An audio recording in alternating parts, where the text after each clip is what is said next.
Welcome back, everybody.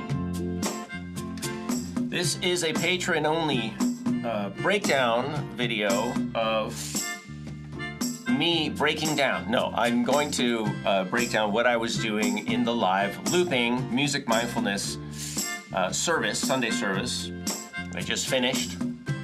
So let's learn a chord progression, and we'll talk about native flute, ukulele, percussion, you know, the usual stuff. All right, let's get started. So let's go through this looper while I've got everything in here. This is, you know, just fresh off the presses. And let's see what we have. Often when I put down loops, and I forget where I put stuff, so I have to go back and listen. I'm pretty sure in the middle is cajon and bass. Let's see, and maybe ukulele.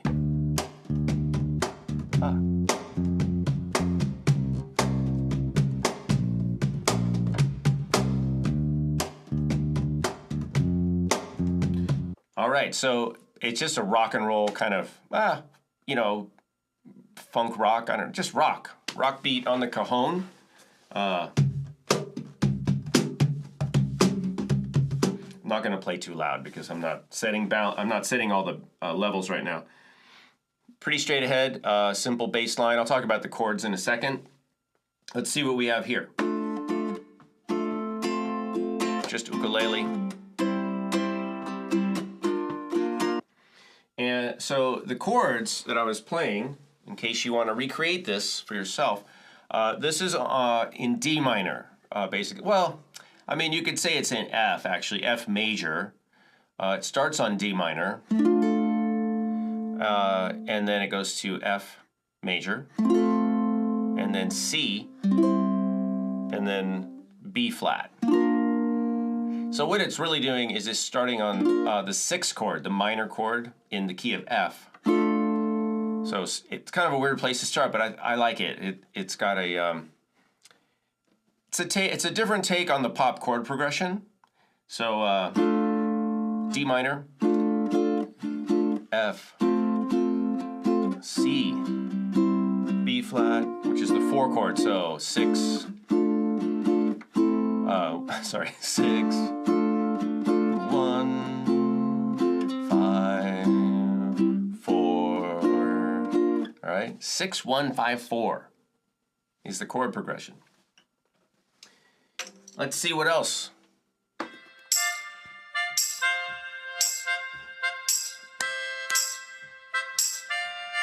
Melodeon.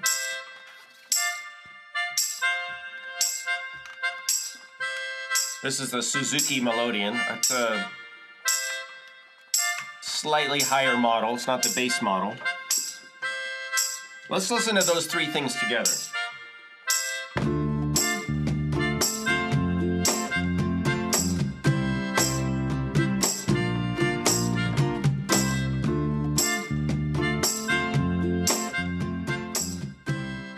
All right, good. And I was playing very simply on the melodeon. Let's see. I mean, I'm not really a piano player, but just like 2 notes. D minor, F, C, back to here for B flat. Sorry, I can't talk with this in my mouth too easy. B flat, so you could do this or this. So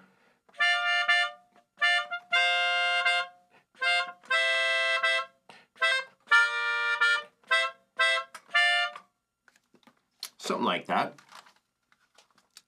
Simple. Simple, simple, simple. Easy. All right, what do we have over here?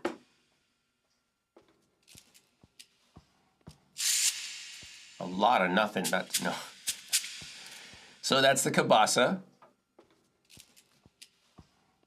So we need to hear that in context, but all I did was I think I did a little spin and then a couple little, you know, it's just sometimes you want to play a percussion instrument as a accent, right? Or what we might call a color sound. It's really not the right word, I think, but it's a momentary kind of a point of interest, right? It's not a ongoing rhythm instrument, of course. It could be, but in this case it's not. So, and you'll hear the cabasa used in a lot of recordings that way. It might just come up every once in a while. You might hear just a little, you know, or a pop, 3, 4, 1, 2, 3, like that. So that's something else for you all to consider if you're doing some looping or you want to record. It's not just looping, but recording. Use any instrument once in a while here and there. Let's see what's happening over here.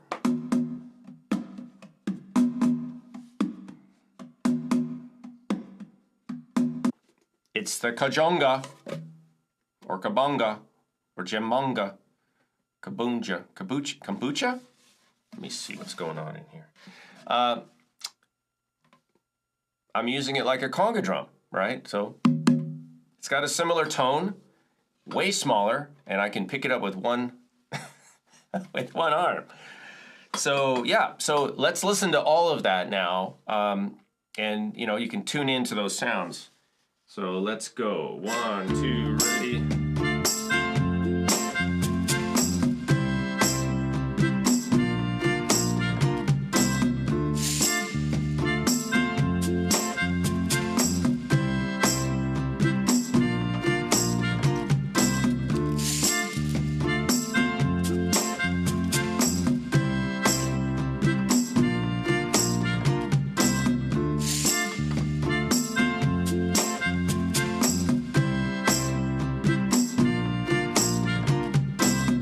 All right, what else is happening? D minor flute, or D flute. In this case, I'm using the Mad Max D. Pretty easy. I was looking around during the live looping for my high E, my higher E. I'm sorry, D. So this is a bass, obviously. It's pretty low, you know, nice round. Really beautiful, breathy sound. However, you know, it's nice to jump up in register, play the octave higher. It's very clear. And I was looking for that flute. I have a Wood Sounds flute that I got at a swap meet trade, not swap meet, but a flute trade, you know, that I really like. And I don't know where it is. It's not here. I'm looking. Is it back on the... You know, is it back on the flute stand? I gotta dig it up, you guys. This is a sign that I have too many things. I already know I have too many things. You guys should see my garage. It's not pretty. Okay, so you know, you could play a D bass, upper D is nice. A little, you know, it's higher than the A, of course. So your mid flutes are gonna be A, G, F sharp, you know, to B, maybe C, but C is already getting into that higher range. So I'm talking about the D above that C, and then you go up from there, and you're really getting into that bright, you know, you can play powerfully. They don't tend to, those higher flutes tend to be sharper across the range, and you don't end up overblowing as much. You know, these will jump up an octave, which happens often on the low note. If you blow a little harder, it'll pop up.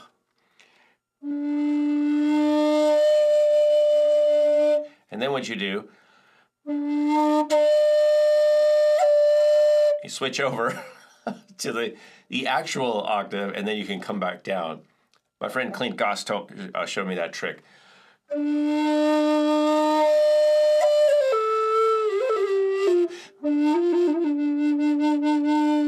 You want to end at the bottom. So just pretend that's what you were trying to do. If it jumps up, you can come back down. But that's just D. And the key is basically F major, which is the relative major to D minor, right? If you want to know the relative major to any key, just start at the flute key and count up 3, D, E, F. Count 3 letters up. The only thing you might have to know besides that is a little bit about sharps and flats and your major scales. For example, if you were starting with a G flute and you wanted to go to the major, relative major, it's G, A, B, but it's B flat. It's B flat, it's not B natural. So you might have to know a couple little things here and there. But in general, most of your flutes, your common flutes, are not going to be sharps and flats in the relative measure. So for A, it'll be C major. For F, it'll be A major. For D, it'll be F major. For, C would be E flat major. G would be B flat major. F sharp would be A major. I said F, yeah. F sharp would be A major. So most of them are going to be just the letter by itself. So that's the good news. All right, anything else? There was some tambourine.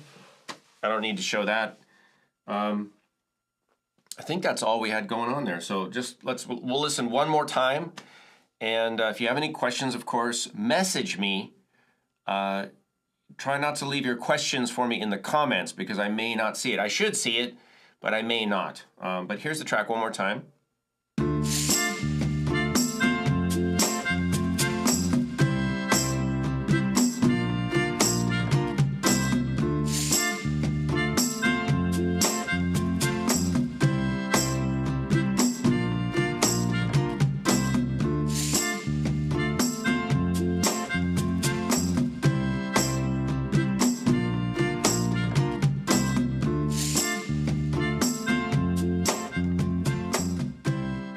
All right, thanks for watching, everybody. Thanks for being a patron. I really appreciate it. More music is coming, as are more events. Thanks for tuning in. Thanks for being a patron. I'll see you next time.